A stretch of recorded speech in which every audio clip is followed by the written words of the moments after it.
Hi, I'm Dr. Kevin Brown, and we are here in Bellevue, Washington. And we're here with my amazing assistant, Jed Leonin, and our incredible patient, Jody, who has volunteered to let us show you how to use Tokuyama's newest material, which is OMNICHROMA and OMNICHROMA blocker. And as we go throughout the procedure today, I will talk about some of the things that I like about this material, its handling properties, how it's able to blend in with the tooth structure, and also how it helps cut overhead costs with minimizing having to keep so many different materials in stock. So with the application we're going to start with today, we're going to work on teeth number 8 and number 9, where Jody has some incisal wear and a little chip on one of them. And so we'll show you how to use these two materials together and how to really make a nice restoration and simplify the process. So with that said, let's get started. So we've got Jody ready to go here. Her teeth are isolated using the OptraGate lip retractor. And you can see how number 8 is a little bit shorter than number 9. And there's some little incisal chips on both of those. Now color-wise, I'm just gonna hold a shade tab up here, and you can see that she's somewhere in that A3 to A2-ish range. And then when you look up close, you can see there's just a little bit of subtle modeling, so some little whitish effects. And so with the OMNICHROMA, it's going to be able to pull from that, especially on number 9. On number 8, where we're going to add a little bit of length there. If we want to go for ultimate aesthetics, then we can add a little bit of those white effects with some of the Estelite colored resins. So we'll see if we can do some of that as well.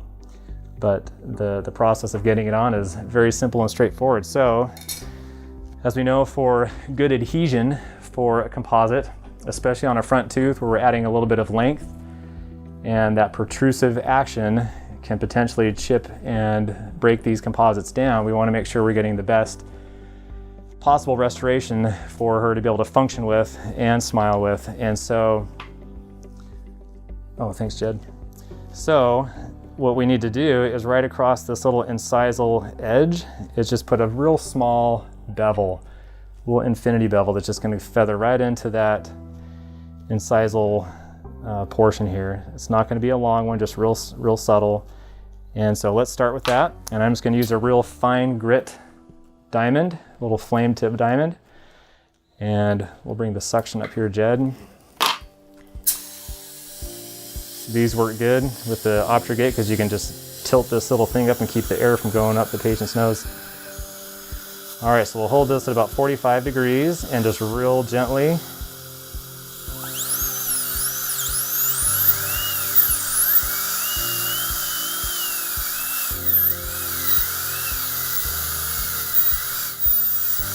And then I'll just roll that right up just a tiny bit. That's all it really needs. Very subtle. And I want to do the same thing here on number 9, just a real tiny bit.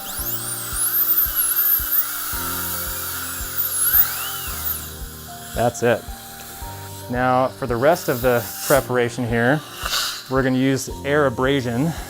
And so this uses a real fine grit aluminum oxide powder, and we're just going to come right across the surface.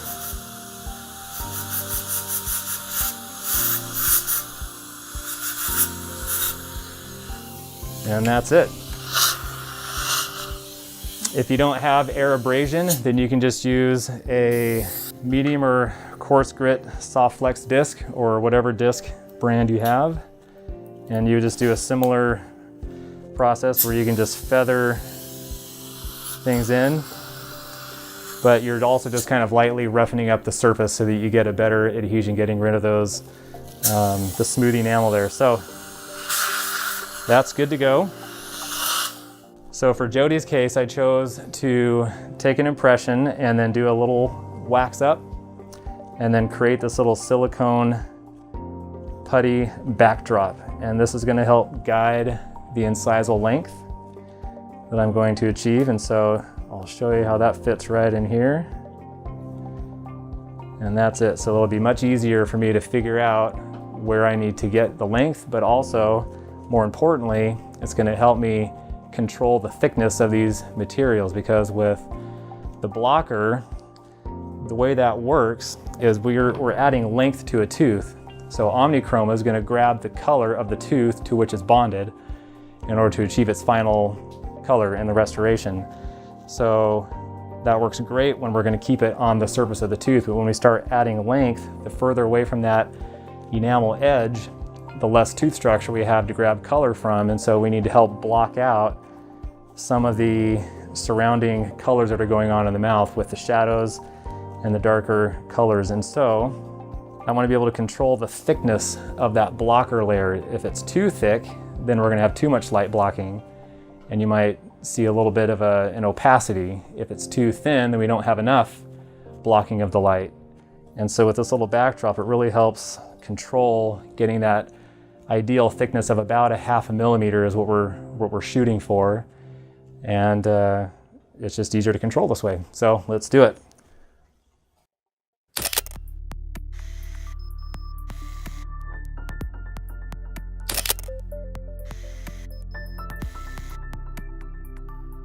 Let's do our etch here. We'll start with a little bit. Now when I do the etch, we know that we're not going to really have to cover too much onto the facial in reality, but I use the air abrasion or the soft flex disc to prepare the surface of the enamel beyond where I'm actually going to take the composite. So that way I know for sure I'm going to get a good hidden margin. Because when you try to finish and polish a composite on enamel that has been unprepared with abrasion, then it's harder to get that composite to feather in perfectly. You'll see just a slight little polishing difference between them, or you might be able to get some staining that'll happen at that interface over time. So, all right, we'll go ahead and rinse our etch off. Jody, this stuff has kind of a sour flavor, so we'll do our best to keep it off your tongue.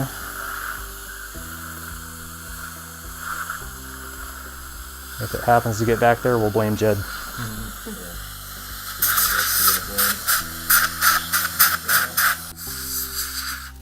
All right, so we've got a nice surface there. Now we're going to be using the Tokuyama's Universal Bonding Agent. It's a wonderful agent because it truly is universal in every sense of the word. So one of the things I like best about it is it's very simple to use. You just have your part A and part B that you mix together, and then there's no light curing necessary. So in situations like on a back tooth where it's hard to get to, or it's in a deeper preparation where it's hard to get the light to shine, you don't have to worry about that because it's not light sensitive. So we just get it on, thin it out, and proceed.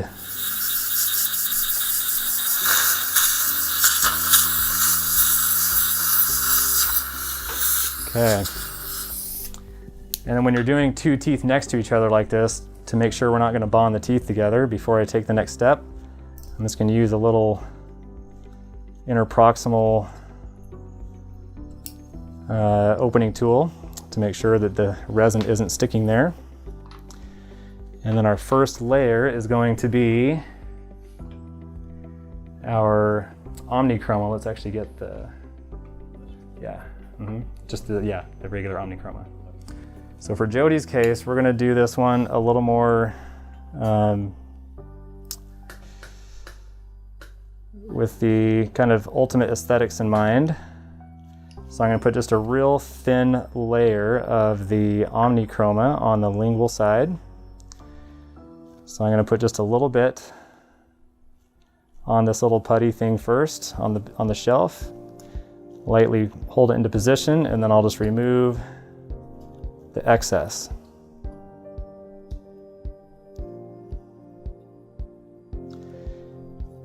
And then I want to make sure that I'm leaving a little ledge here where that incisal cavo surface margin is, pushing all the excess back towards that lingual portion.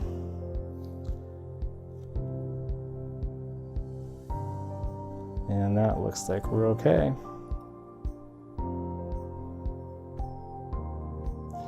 All right, Jed, go ahead and cure that.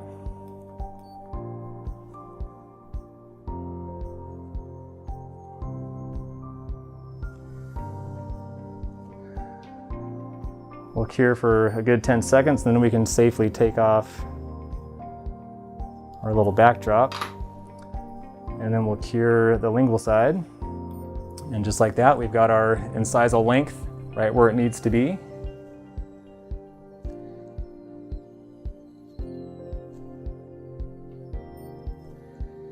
And then we'll do the same thing now for just getting this little slight indentation here on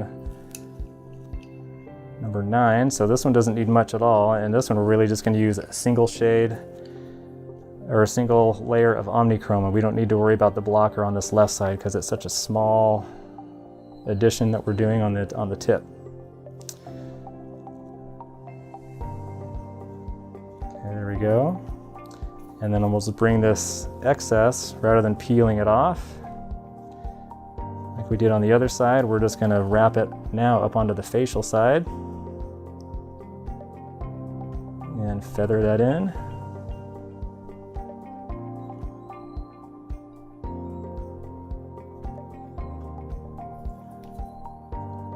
Okay, that looks good. So that's it for number 9. One layer, one and done. And we can be totally confident that that's just going to blend in absolutely perfect. Okay, same thing, we'll cure the lingual side.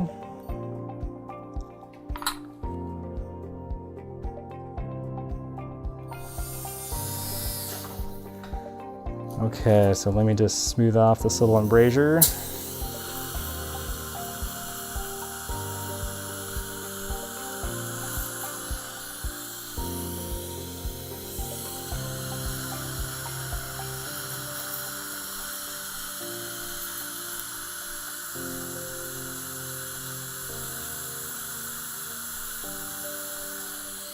All right, so perfect. Now we're working with a good foundation.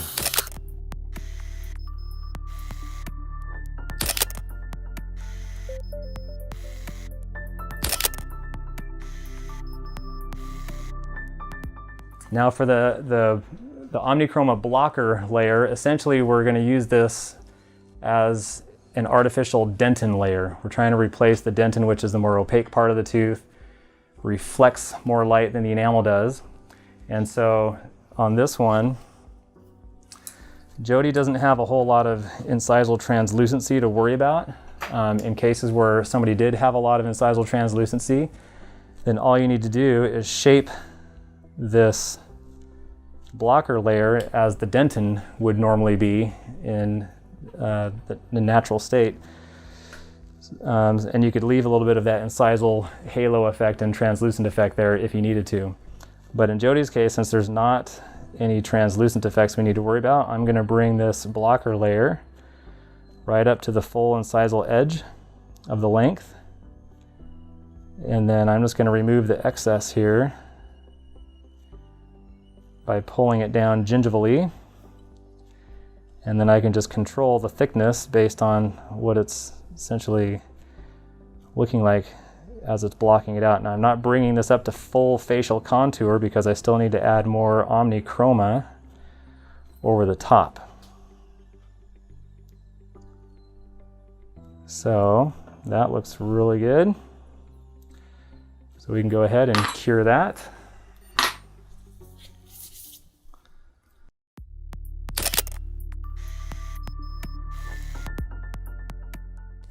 Now, if all we were going to do is just put our final OMNICHROMA layer on, that's all we need to do. It's perfect. But in Jody's case, since we have a little bit of that real subtle white calcification that's visible, if we don't add that into this composite, then it's going to look a little bit different than the other tooth because it's just part of the tooth. We need to replicate it. And so this is where we're going to do two things to get this final result. With the blocker,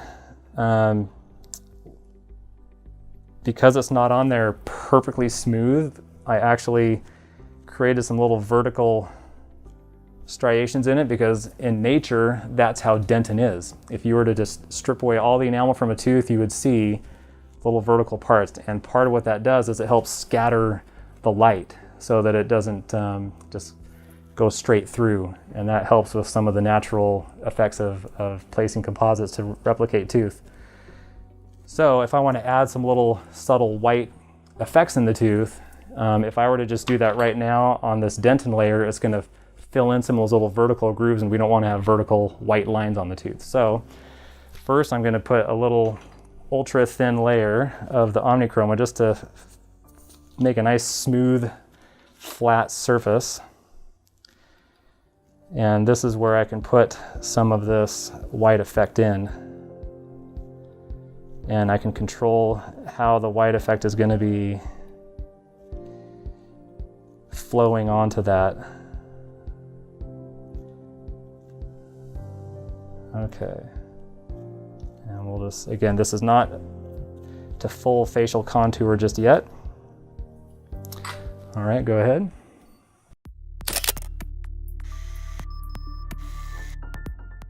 Okay, so I'll just put a little drop of the white effect resin here. I'll just put a little bit right on my glove, or wherever you want to put it, and then I'll just take a little dab. And this stuff's very intense, so you want to be careful not to overdo it. And just kind of looking at how it is on the adjacent tooth, and even feathering it into what it looks like on the mid-facial part of this tooth. You just put a little dot and then kind of feather it out from there.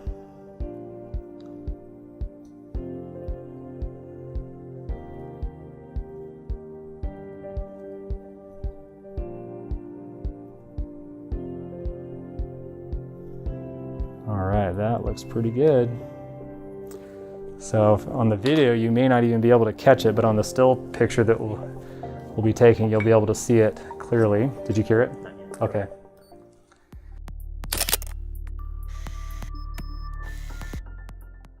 And then we can do our final top layer of OMNICHROMA to full contour. And then when we polish this back, those little white effects will just be ever so slightly visible, just like it is on the natural tooth.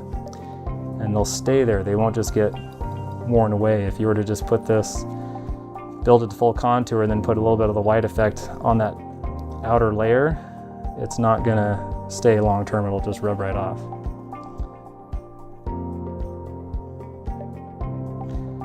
And again, I'm feathering this beyond the final finishing of where I anticipate the composite to end, but that's okay because it's just going to polish back and we're not damaging the tooth structure at all as we do that.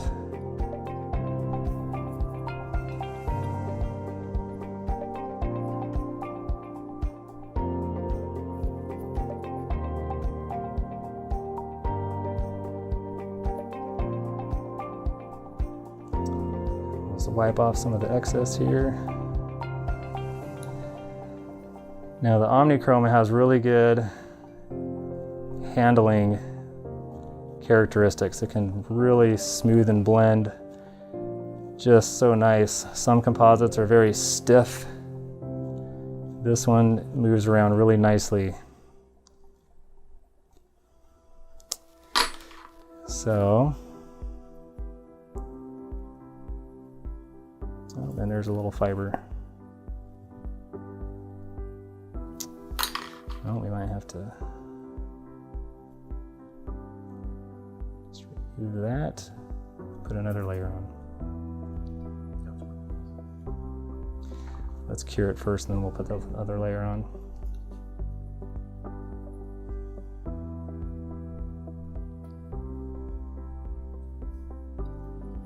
All right. Go ahead and cure that. So I wiped it off, and we'll just add a little bit back on here.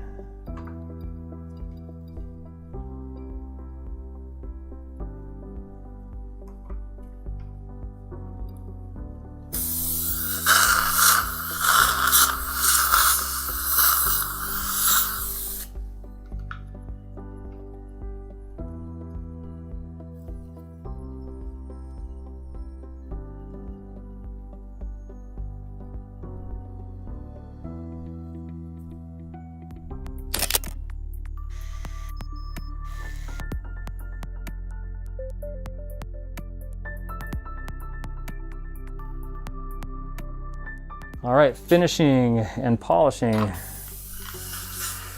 You'll find that this stuff polishes really well and holds its shine. So first, we're going to use a disc to just get the initial outline form.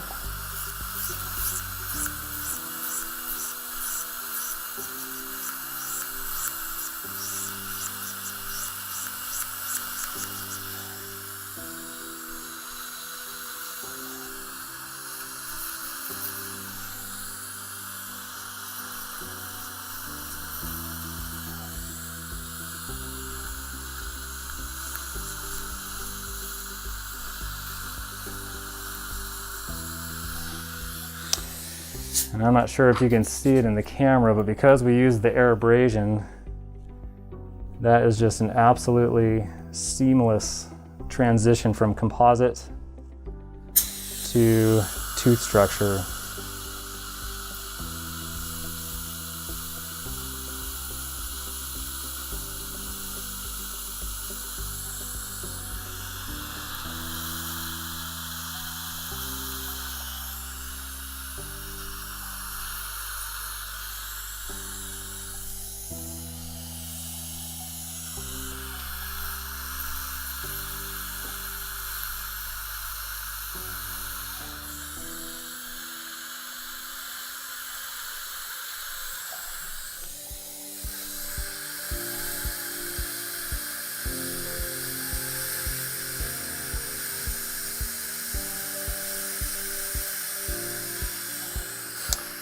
Very good.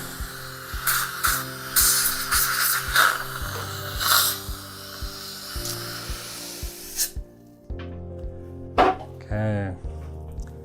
So now to get the nice surface texture, we don't want to have just a perfectly smooth, perfectly flat, overly shined composite, because that's not what natural teeth look like.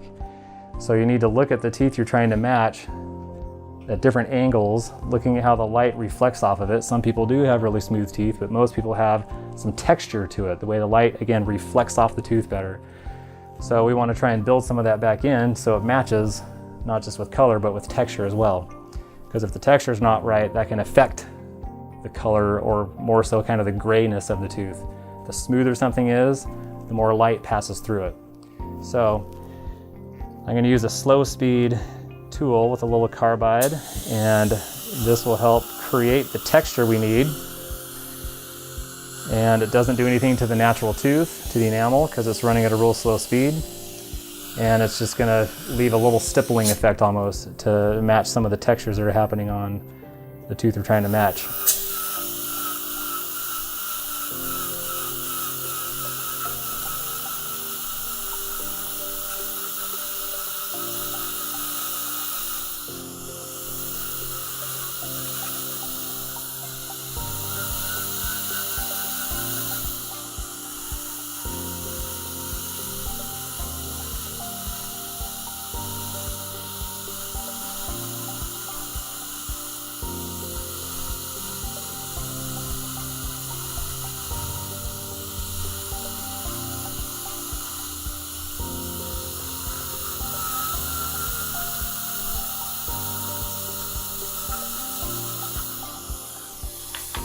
Okay, and then we'll just check things out from an incisal view to make sure that our facial contours are matching up.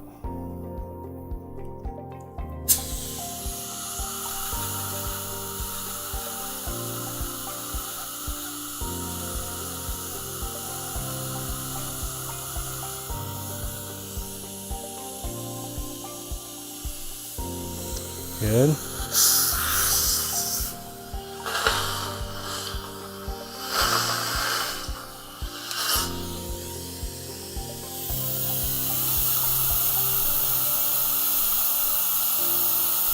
Sorry if I'm tickling your nose there, Jody, as I'm moving my big fat thumb around here.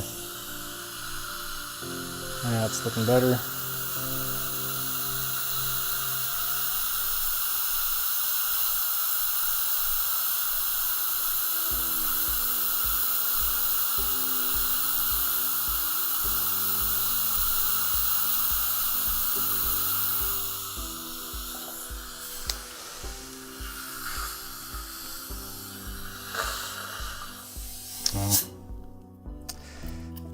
just a little bit more here and we'll call it good for the...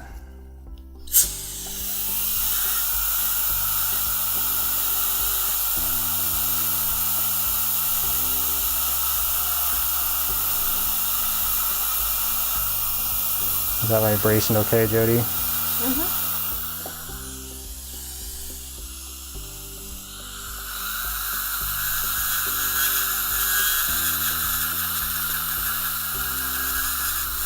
It's gonna feel a little chattery for just a second.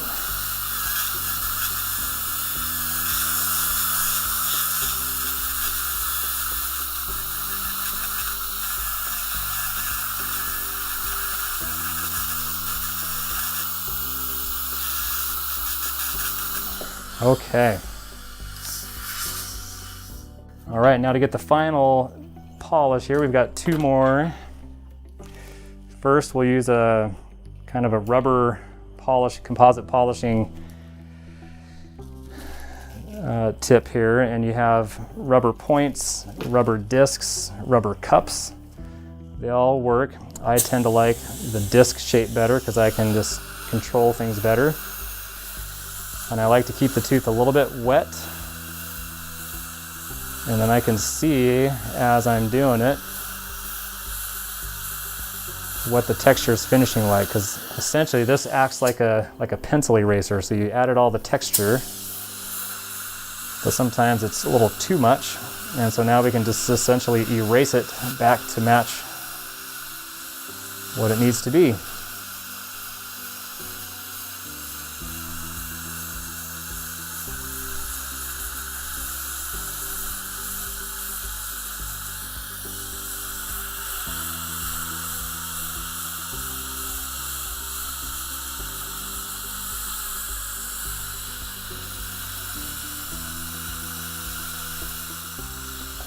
Perfect.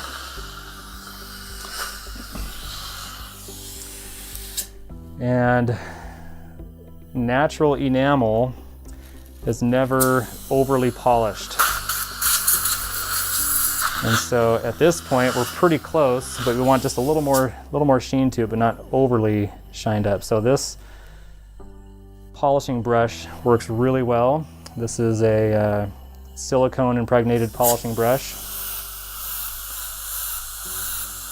And it will polish without removing texture.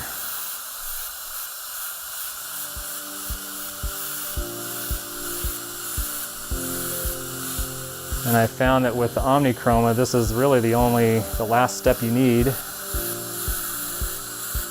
And it just really turns out nice.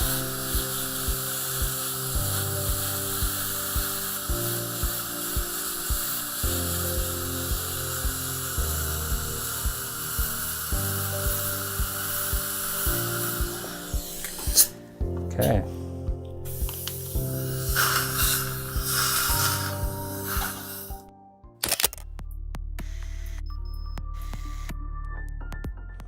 So now keep in mind that when we're working on your teeth with the fish lips on, your natural enamel dehydrates a lot. And so that makes it change color and the little white spots that are there become more accentuated.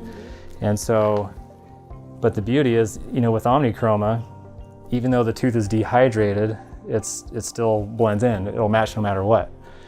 So that's pretty neat. It'll just blend in even better as time goes on over the next couple hours as things fully rehydrate. But there you go. So a nice seamless transition up in there.